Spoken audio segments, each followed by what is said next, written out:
Bienvenue à l'enregistrement du culte pour ce dimanche, Christ le Roi, le dernier dimanche de l'année ecclésiale. Nous commençons aujourd'hui avec l'introïde. Ceux que l'Éternel aura libérés reviendront. Ils arriveront à Sion avec des chants de triomphe et une joie éternelle couronnera leur tête. Quand l'Éternel a ramené les déportés de Sion, nous étions pareils à ceux qui font un rêve. Alors, notre bouche était remplie de rire et notre langue poussait des cris de joie. Oui, l'Éternel a fait de grandes choses pour nous et nous sommes dans la joie. Ceux qui sèment avec larmes moissonneront dans la joie. Celui qui marche en pleurant avec un sac de semences reviendra avec joie en portant ses gerbes. Au nom du Père et du Fils et du Saint-Esprit. Amen. Confessons nos péchés.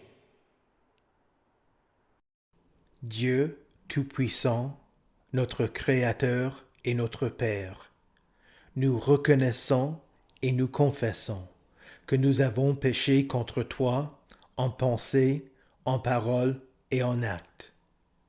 Nous venons chercher refuge en ta miséricorde.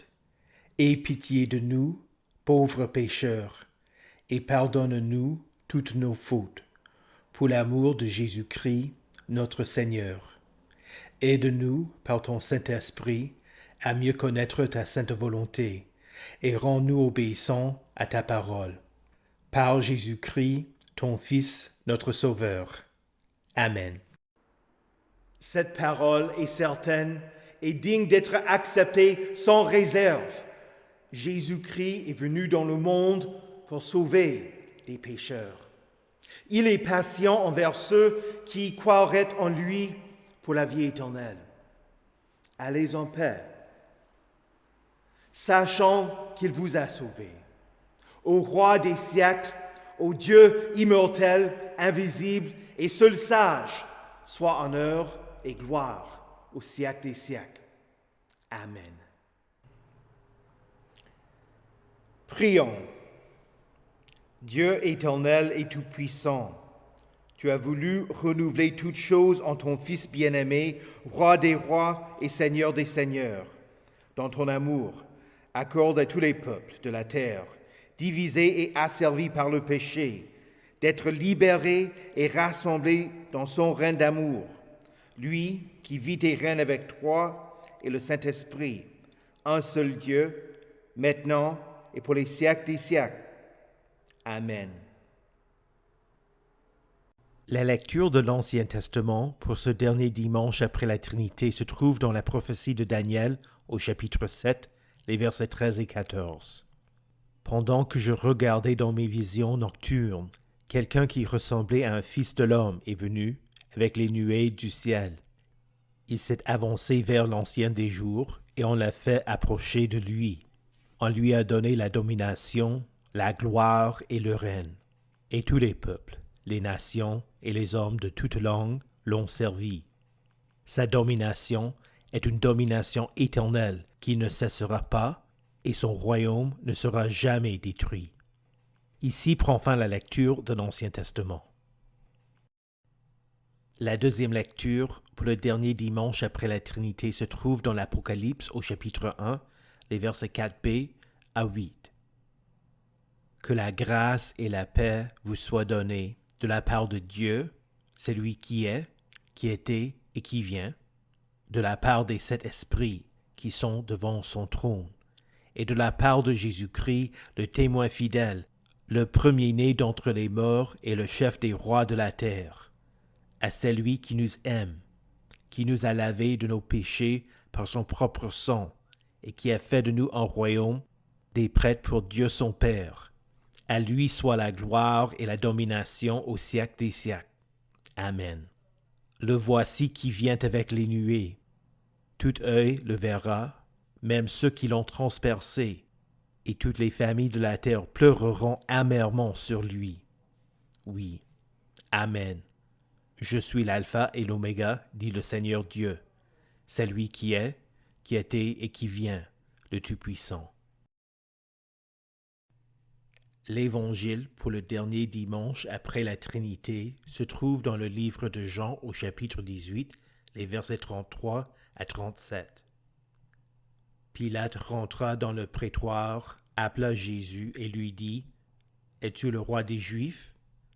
Jésus lui répondit « Est-ce de toi-même que tu dis cela, ou d'autres te l'ont-ils dit de moi ?» Pilate répondit « Suis-je un Juif, moi ? Ta nation et les chefs des prêtres t'ont livré à moi. Qu'as-tu fait? » Jésus répondit « Mon royaume n'est pas de ce monde. Si mon royaume était de ce monde, mes serviteurs auraient combattu pour moi, afin que je ne sois pas livré aux Juifs. Mais en réalité, mon royaume n'est pas d'ici-bas. » Pilate lui dit « Tu es donc roi? » Jésus répondit « Tu le dis. Je suis roi. Si je suis né et je suis venu dans le monde, c'est pour rendre témoignage à la vérité. Toute personne qui est de la vérité écoute ma voix. » Ici prend fin la lecture de l'Évangile. Heureux ceux qui écoutent la parole de Dieu et qui la gardent. Confessons notre foi. Je crois en Dieu, le Père Tout-Puissant, Créateur du ciel et de la terre. Je crois en Jésus-Christ, son Fils unique, notre Seigneur, qui a été conçu du Saint-Esprit et qui est né de la Vierge Marie. Il a souffert sous Ponce Pilate, il a été crucifié, il est mort, il a été enseveli, il est descendu aux enfers. Le troisième jour, il est ressuscité des morts, il est monté au ciel, il siège à la droite de Dieu, le Père Tout-Puissant, et il viendra de là pour juger les vivants et les morts. Je crois au Saint-Esprit, la Sainte Église universelle, la communion des saints, la rémission des péchés, la résurrection de la chair et la vie éternelle. Amen.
Prions. Ô Éternel, c'est à toi qu'appartient la terre avec tout ce qu'elle contient, le monde avec tous ceux qui l'habitent. Fais que nous puissions nous tenir dans ton lieu saint, ayant les mains innocentes et le cœur pur, parce que nous avons obtenu ta bénédiction et la justice du Dieu de notre salut. Amen.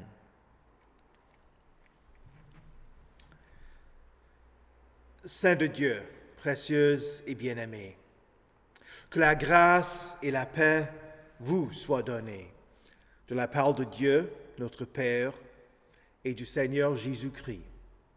Amen. Le livre de l'Apocalypse commence en disant « Révélation de Jésus-Christ ». Soit on comprend que le livre est une révélation qui vient à travers Jésus-Christ pour que son Église soit prête et inébranlable face aux épreuves et aux tribulations.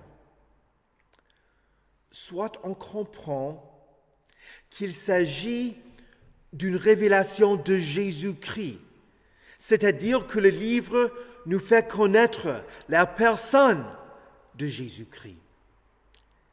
Ni l'une ni l'autre de ces interprétations n'est fausse, mais moi, je suis convaincu que la deuxième est préférable. L'Apocalypse nous présente Jésus-Christ, le roi des rois, le Seigneur des seigneurs. Il n'a pas abandonné son Église comme on pourrait le croire, car elle souffre et est persécutée. Il règne sur terre dans le cœur de ses fidèles, comme il l'a promis. Et moi, je suis avec vous tous les jours jusqu'à la fin du monde. Et Jésus règne sur toute la création à partir du ciel, comme le livre de l'Apocalypse nous le révèle. L'image du règne céleste que nous trouvons dans le livre de l'Apocalypse est un encouragement à persévérer, sachant que notre droit de cité est dans le ciel, d'où nous attendons aussi comme Sauveur le Seigneur Jésus-Christ. Le fait que le livre de l'Apocalypse puisse être difficile à comprendre ne devrait pas être la raison pour laquelle nous ne le lisons pas. Car, Jean écrit, « Heureux celui qui lit et ceux qui écoutent les paroles de la prophétie et gardent ce qui s'y trouve écrit, car le moment est proche. » Pourquoi est-ce qu'on est heureux ou béni par la lecture ou l'écoute de ce livre? C'est parce qu'on met sa confiance en Jésus et bénéficie du réconfort qui vient de la parole. C'est parce que toute personne qui persévère en ce sens sera comptée parmi les bienheureux qui entoureront le trône. L'apôtre Jean écrit « Que la grâce et la paix vous soient données de la part de Dieu, celui qui est, qui était et qui vient, de la part des 7 esprits qui sont devant son trône, et de la part de Jésus-Christ, le témoin fidèle, le premier-né d'entre les morts et le chef des rois de la terre. La grâce et la paix viennent de Dieu, le Père, le Fils et le Saint-Esprit. Il veut que vous viviez en paix avec lui, que vous ne vous opposiez pas à son règne pour vivre en rebelle à lui. Ceux qui luttent contre sa volonté et qui ne mettent pas leur confiance en lui ne bénéficieront pas de sa grâce et ne connaîtront pas la paix. Ils seront condamnés éternellement. Mais Dieu veut que vous soyez sauvés, que la grâce et la paix vous soient données de la part de chaque personne de la Sainte Trinité. D'abord, la grâce et la paix viennent de Dieu le Père, C'est lui qui est, qui était et qui vient. Ce nom est lié au nom par lequel Dieu se révèle en Exode au chapitre 3. Ave, qui veut dire « je suis ». Les Juifs adaptent ce nom en disant « Yahvé », qui veut dire « il est ». En français, nous le traduisons en disant « l'Éternel ». Avec ce nom, il faut comprendre qu'il n'y a pas de début ou de fin pour Dieu. En tant que le Créateur, l'Éternel a créé le temps. Il n'est pas limité par lui. Si le temps est une ligne, Dieu est au-delà d'elle. Il peut intervenir et toucher la ligne sans qu'elle ne le retienne.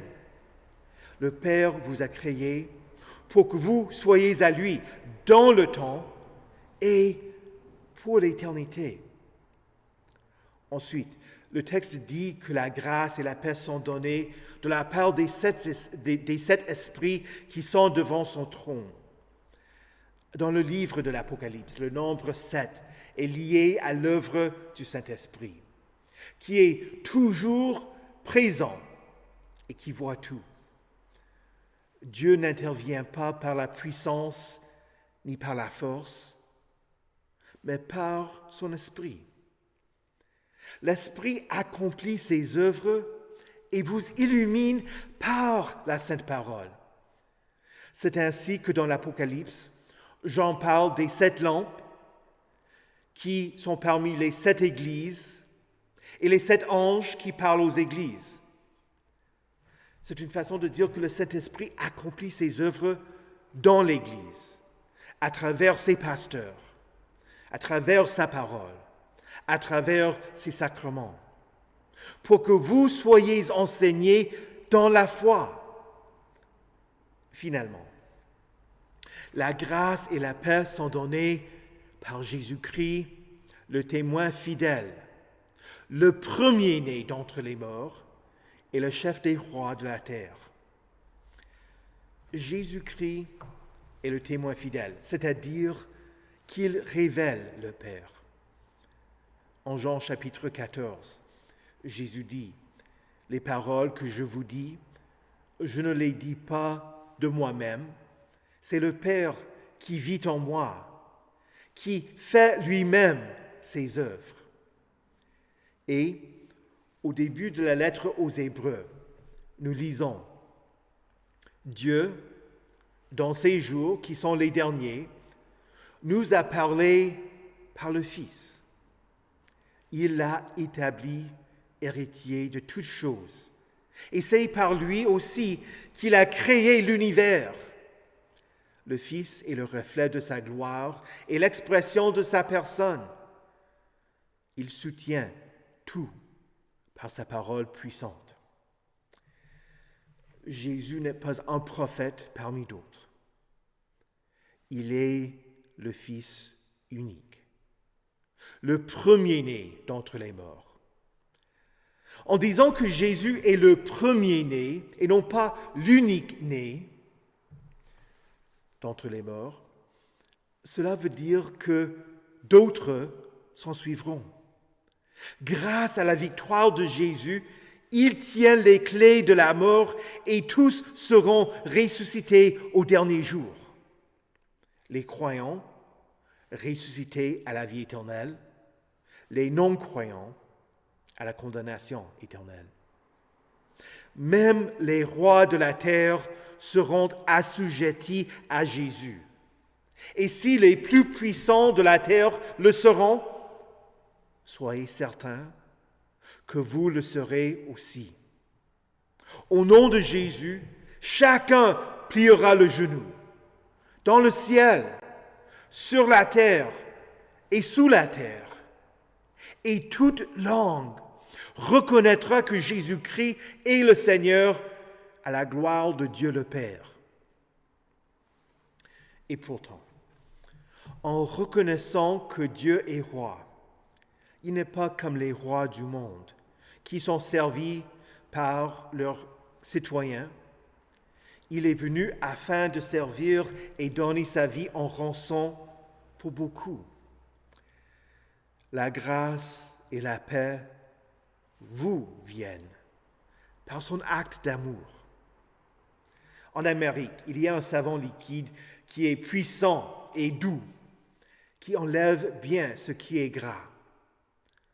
Quand il y a des marées noires, le fabricant offre des bouteilles de savon à ceux qui nettoient les animaux qui, autrement, mourraient à cause des produits pétroliers. Jésus vient à vous, sale, puant, incapable de vous nettoyer, pour vous présenter propre devant le Père.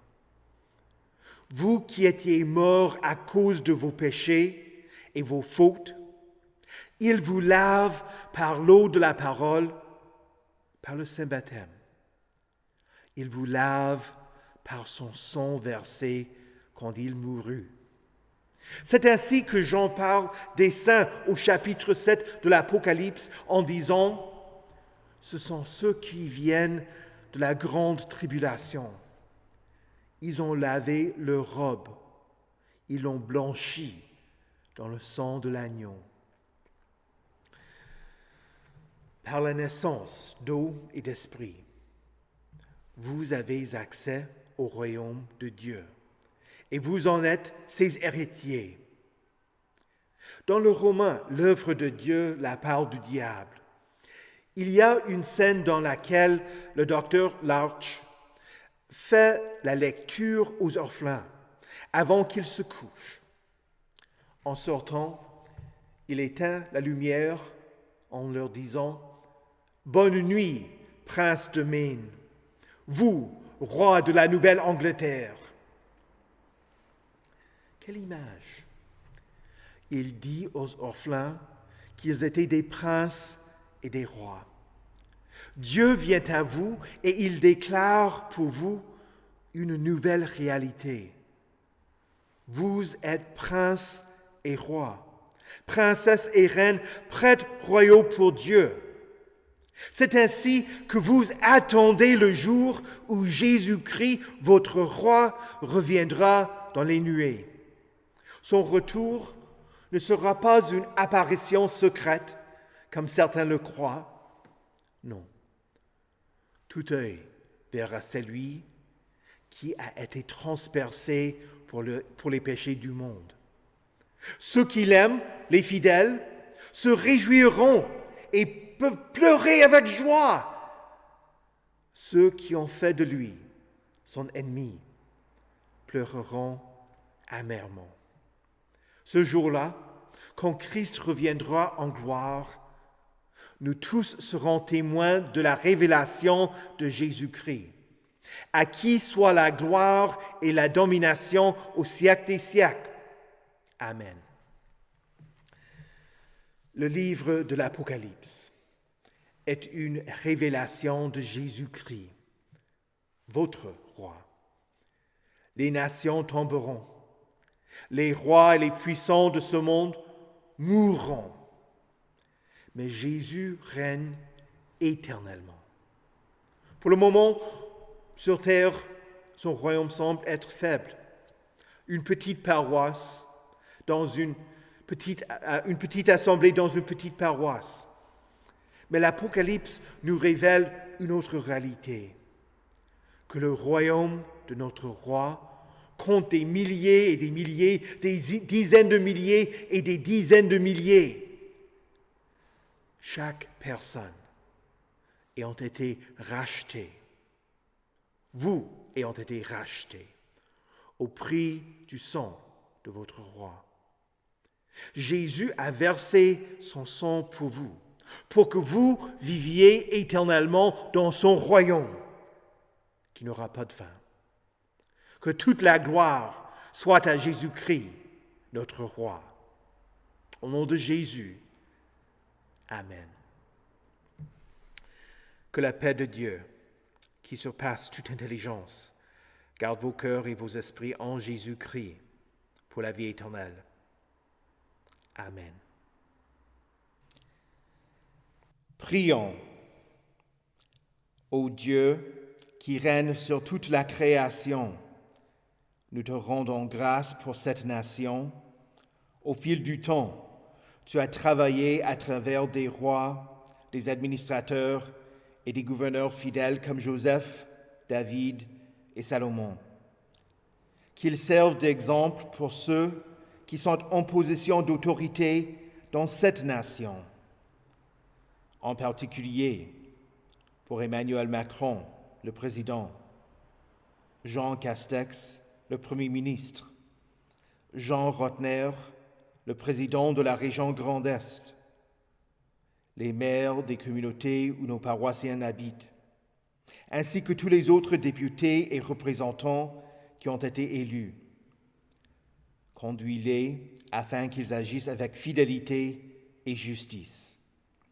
Seigneur, dans ta miséricorde, écoute notre prière.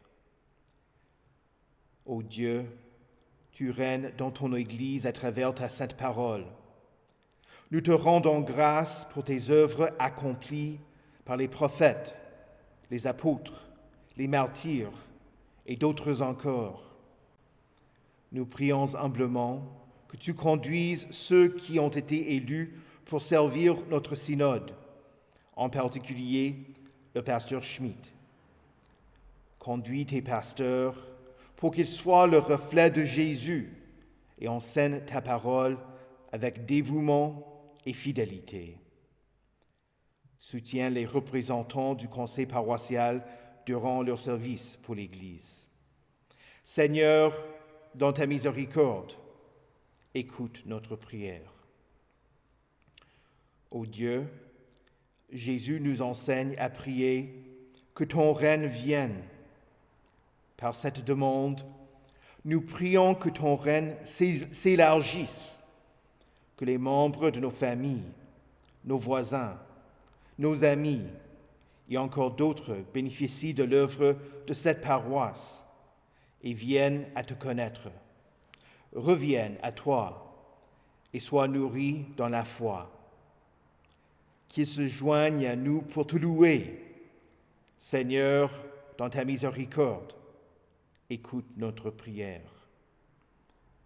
Ô Dieu, à qui tout homme est assujetti, nous te prions, sachant que tu nous exauces et que tout bienfait et tout don parfait viennent de toi. Enseigne-nous à prier sincèrement. Donne-nous aujourd'hui notre pain de ce jour. Aide-nous à reconnaître tes dons, afin que nous te rendions gloire pour ta bonté. Quand il nous semble que nous n'avons pas assez pour vivre, enseigne-nous à être satisfaits et reconnaissants pour ce que nous avons. Quand nous vivons en abondance, ouvre nos mains et nos cœurs envers ceux qui vivent dans la difficulté. Quand nous avons des problèmes de santé, nous te prions de nous venir en aide pour que nous les supportions ou pour que nous soyons guéris. Nous ne prions pas seulement pour nous-mêmes, mais aussi pour ceux qui n'ont pas ce qui est nécessaire pour l'entretien de cette vie et pour tous ceux qui sont malades. Seigneur, dans ta miséricorde, écoute notre prière. Ô Dieu, conduis-nous à ton royaume et enseigne-nous à prier. Notre Père qui es aux cieux, que ton nom soit sanctifié, que ton règne vienne, que ta volonté soit faite sur la terre comme au ciel. Donne-nous aujourd'hui notre pain de ce jour. Pardonne-nous nos offenses, comme nous pardonnons aussi à ceux qui nous ont offensés. Et ne nous laisse pas entrer en tentation, mais délivre-nous du mal. Car c'est à toi qu'appartiennent le règne, la puissance et la gloire, au siècle des siècles. Amen. Recevez la bénédiction de l'Éternel. Que le Seigneur vous bénisse et vous garde. Que le Seigneur fasse luire sa face sur vous et qu'il vous accorde sa grâce. Que le Seigneur tourne son visage vers vous et qu'il vous donne sa paix. Amen.